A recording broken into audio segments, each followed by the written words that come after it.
여기 오늘도 약을 타기 위해 병원으로 향하는 70대 양씨 할머니가 계십니다. 할머니는 2년 전 관절염이 악화돼 병원에서 약을 처방받았습니다.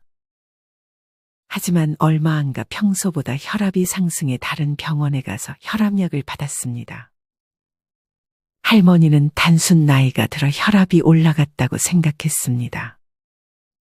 관절염과 혈압약을 동시에 먹던 할머니에게 어느 날 몸이 점점 붓는 증상인 부종이 생겼습니다. 할머니는 음식을 평소에 싱겁게 먹는 편이라 의아했습니다. 그래서 또 다른 병원 의사 선생님께 부종 증상에 대해 이야기했습니다. 저는 음식을 싱겁게 먹는 편이 아닌데 왜 몸이 붓는지 모르겠어요. 이 말을 들은 채도 안 하고 의사는 평소보다 짜게 드시진 않았어요. 라고 재차 물어보며 약을 하나 더 처방해 줬습니다.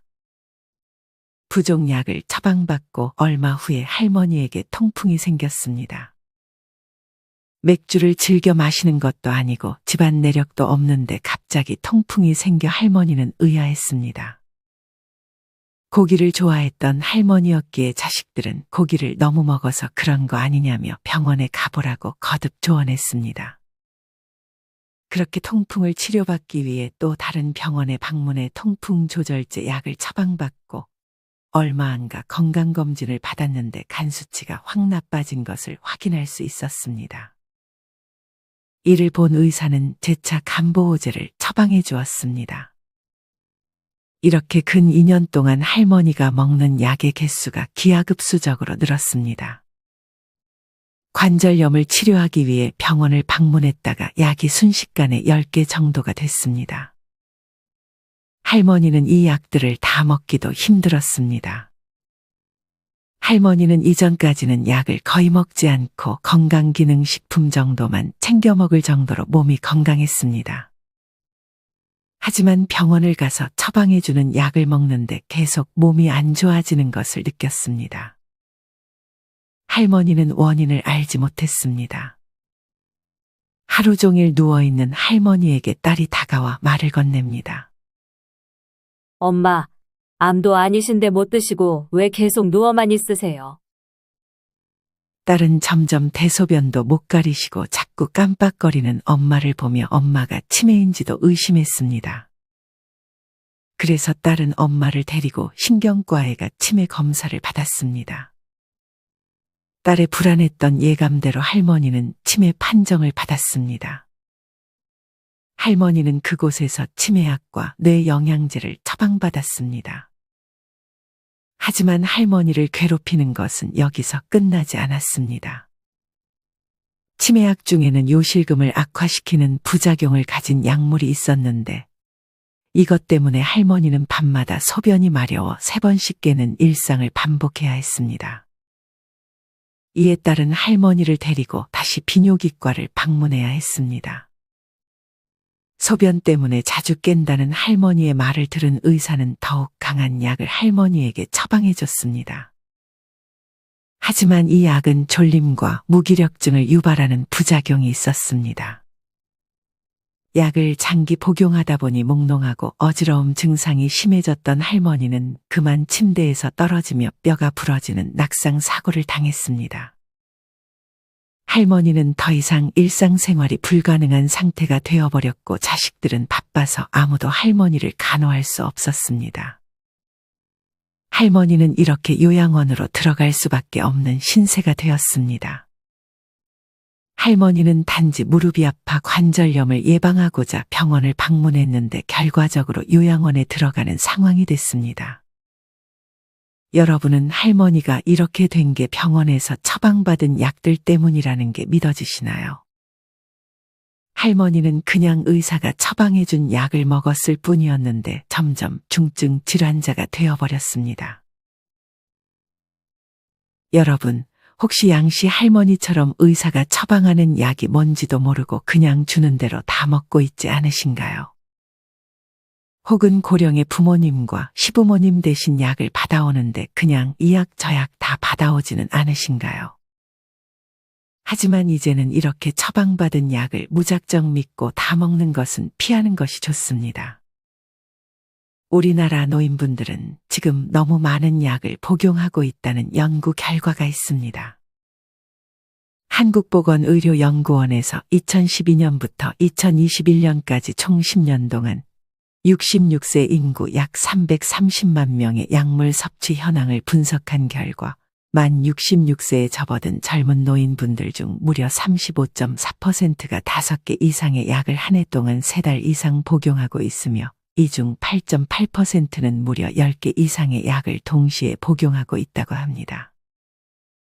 이렇듯 약을 5개 이상 먹는 분들이 있어봐야 얼마나 있겠나 싶지만 실제로 65세 이상 노인분들 중에 약을 5개 이하로 먹는 분들을 찾기 더 어려운 수준이라고 합니다.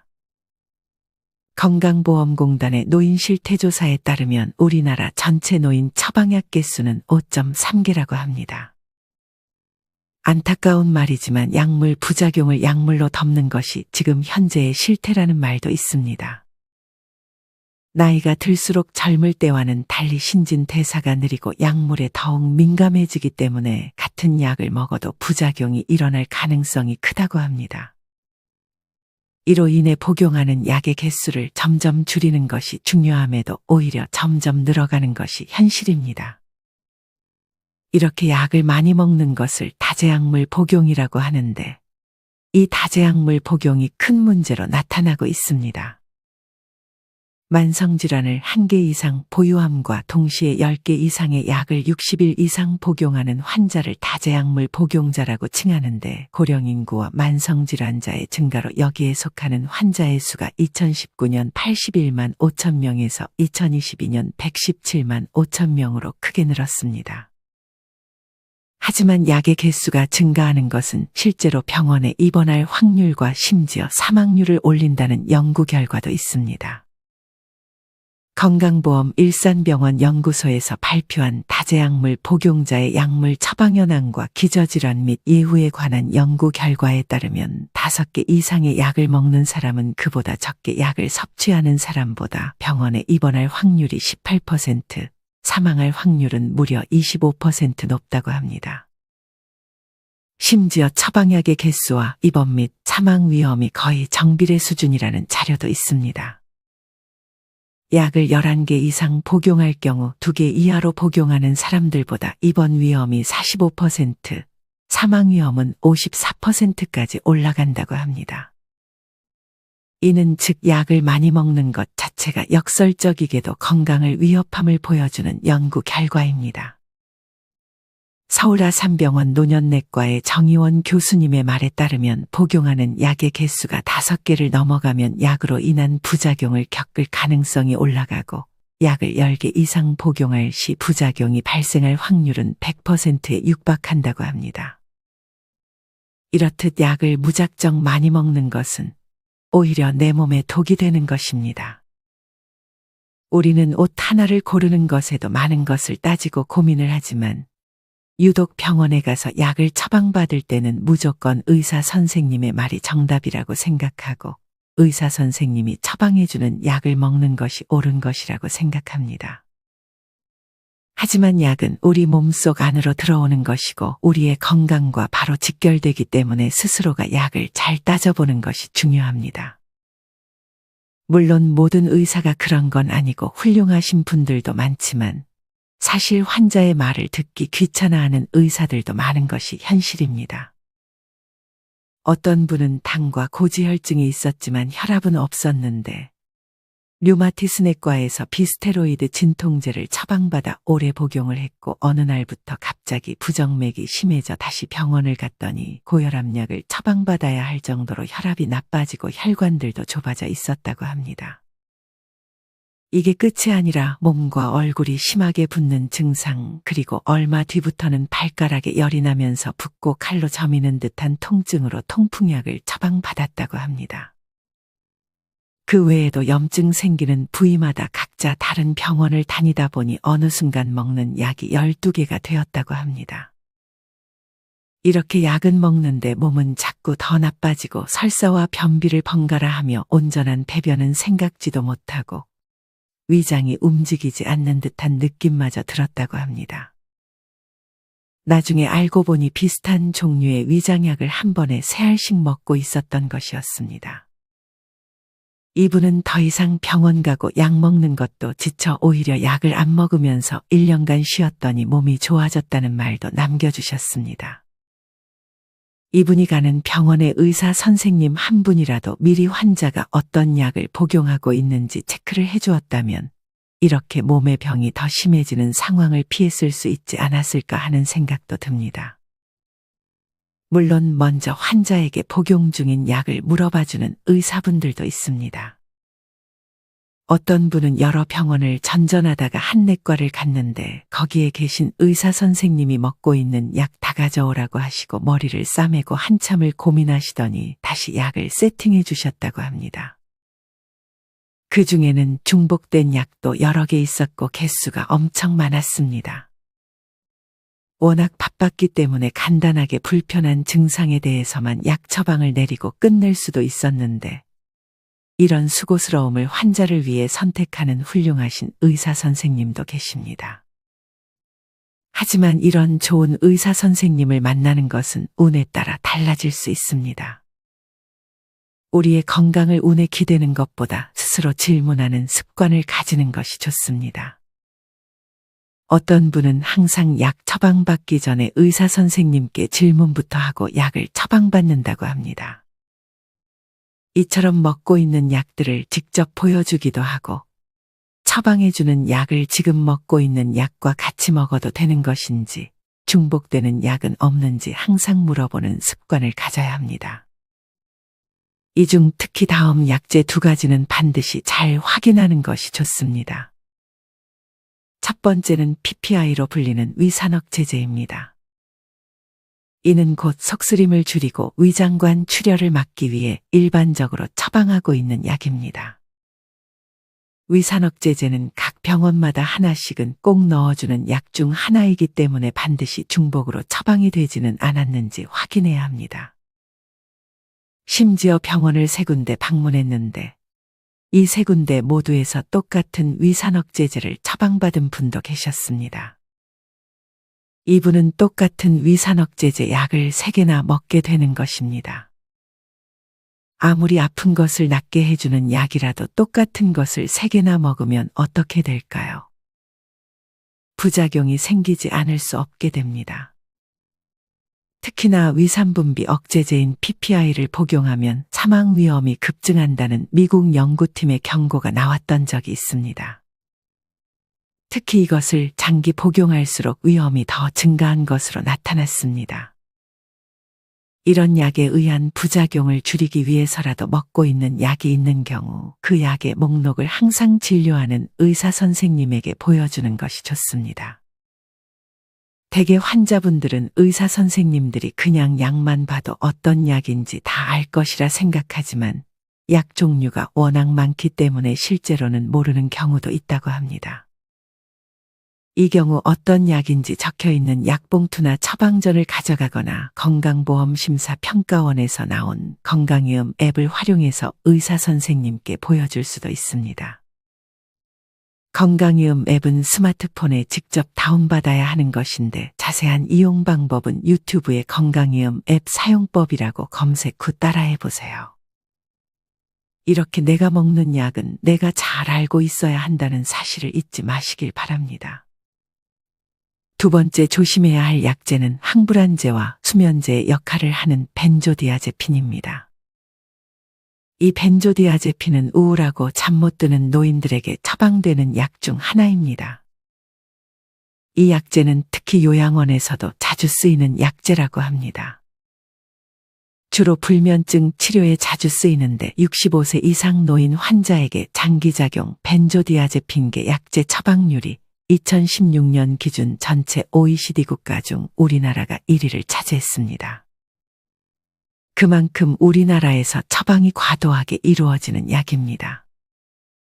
특히나 노인이 벤조디아제핀계 약물을 오랜 기간 복용할 경우 치매 전 단계인 인지장애와 낙상 사고 등의 부작용 발생 위험이 커진다고 합니다. 이 약도 중복으로 먹게 되면 부작용을 불러올 수 있기 때문에 반드시 의사 선생님께 약이 중복되진 않는지 또 다른 중복된 약은 없는지 항상 먼저 복용 중인 약을 보여주는 습관을 만드는 것이 좋습니다.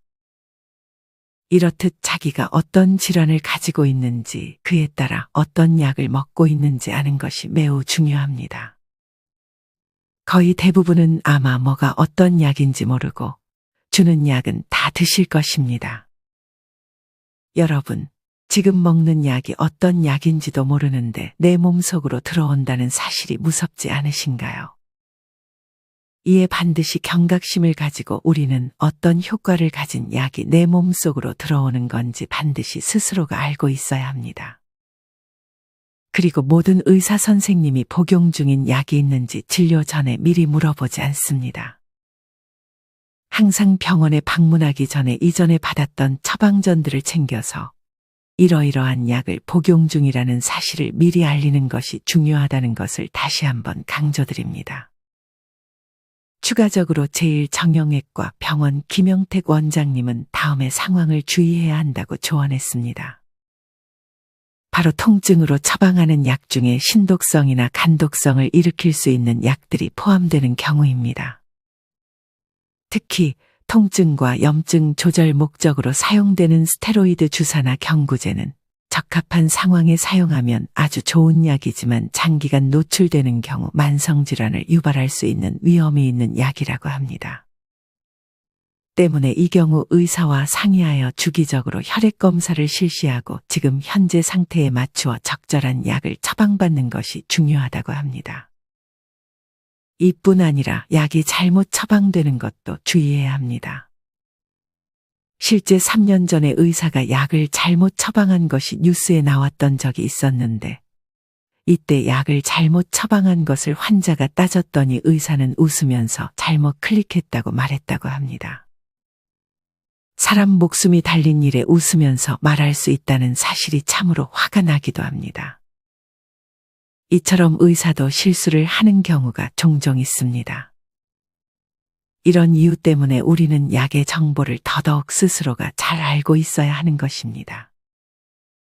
어떤 분은 심지어 알러지가 있는 약이 있는지 확인하는 명부에 개보린을 먹지 못한다고 적었고 심지어 진료를 볼 때도 개보린 처방을 원치 않는다고도 말을 했는데 의사가 같은 개보린 계열의 약을 처방해서 먹은 뒤 쇼크가 와서 응급실로 실려갔다고 합니다.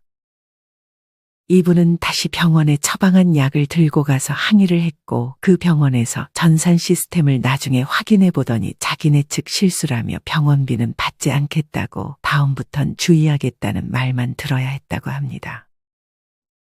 당시 처방을 했던 의사는 휴가를 가서 직접 따지지는 못했는데 이것이 굉장히 한이 된다는 글을 남겨주시기도 하셨습니다. 이렇게 부주의한 의사만이 아니라 환자의 고집으로 문제가 되는 경우도 있습니다. 대개 어떤 약 먹고 있는지 의사가 물어보면 그냥 약이나 지어달라고 역정을 내시는 어르신분들도 계십니다. 또한 어떤 분은 시어머님이 요실금 관련해서 약이 잘 안 듣는다고 근처 병원 또 가고 효과 없으면 다른 데 또 가고 그래서 그 약들을 마음대로 중복 복용하시는 게 고민이라고 하셨습니다. 그러다 시어머니가 입맛 없고 가슴 벌렁거리고 잠을 잘 못 자고 게다가 위까지 아픈 증상이 생기게 됐다고 합니다. 결국 시어머니 고집을 겨우 꺾고 약 다 끊고 한 군데 병원 정하니 모든 증상이 정상화되었다고 글을 남겨주신 분도 계셨습니다. 이렇게 의사 선생님들과 환자분들이 잘 협조가 되는 것이 중요하지 않을까 생각합니다. 그렇다면 해외에서는 이런 약의 중복 복용 문제를 어떻게 대처할까요? 호주와 캐나다, 미국, 영국은 이미 포괄적인 약물 관리 서비스가 제도화되었다고 합니다. 미국 MTM이 대표적인 제도입니다. 보통 환자 개개인마다 6개월에서 1년을 약력관리 주기로 정해 환자의 집이나 약국에서 서비스가 이루어지는 방식입니다. 여기서 중요한 점은 의사와 약사가 검사 결과와 약력을 공유하는 시스템을 잘 갖추고 있다는 점입니다. 우리나라도 의사와 약사 간의 소통이 더욱 잘 이루어져야 합니다. 일본의 경우 단골 약사와 약국을 도입하여 환자를 관리하는 약사를 일원화하여 통합적인 약물 관리를 제공한다고 합니다. 즉, 한 명의 약사가 한 명의 환자의 복약 상황을 한 약국에서 정리해서 관리하는 시스템입니다. 뉴질랜드의 경우 병동의 약사가 상주하며 병동 환자의 모든 차트를 까보며 중복 처방 및 용량 조절, 투약 기간에 대해 다 이야기해 준다고 합니다. 우리나라도 다제약물 관리 사업을 통해 약물 복용 문제에 대해 꾸준히 제도를 개선 중에 있지만 보완해야 할 점이 아직 많은 것이 현실입니다. 이렇듯 약은 잘 먹으면 몸에 좋지만 잘못 먹으면 오히려 병을 불러오게 됩니다. 내 몸 안에 무슨 약이 들어오는지도 잘 모르는 상태로 의사가 처방해주는 약만 먹는 것보다는 이제는 내가 먹는 약이 어떤 약인지, 어떤 도움을 주는지 조금씩이라도 알아보려고 하는 자세가 필요합니다. 이 영상을 다 본 후에 지금 내가 복용 중인 약이 있다면 전부 꺼내보시길 바랍니다. 그리고 처방전이나 약봉투를 보며 중복되는 약은 없는지 살펴보고 잘 모르겠으면 근처 약국에 방문해 꼭 불필요한 약까지 복용하고 있는 것은 아닌지 확인해 보시길 바랍니다. 사실 약을 안 먹어도 되는 상황을 만드는 것이 가장 좋습니다. 그래서 약을 자주 바꾸는 것보다는 평소의 생활 습관이나 식습관을 돌아보는 것도 신경 써주는 것이 좋은 방향입니다. 이상으로 오늘의 영상을 마치겠습니다. 우리 모든 구독자분들의 행복한 여생을 응원합니다. 다음에 더 좋은 내용으로 찾아뵙겠습니다. 감사합니다.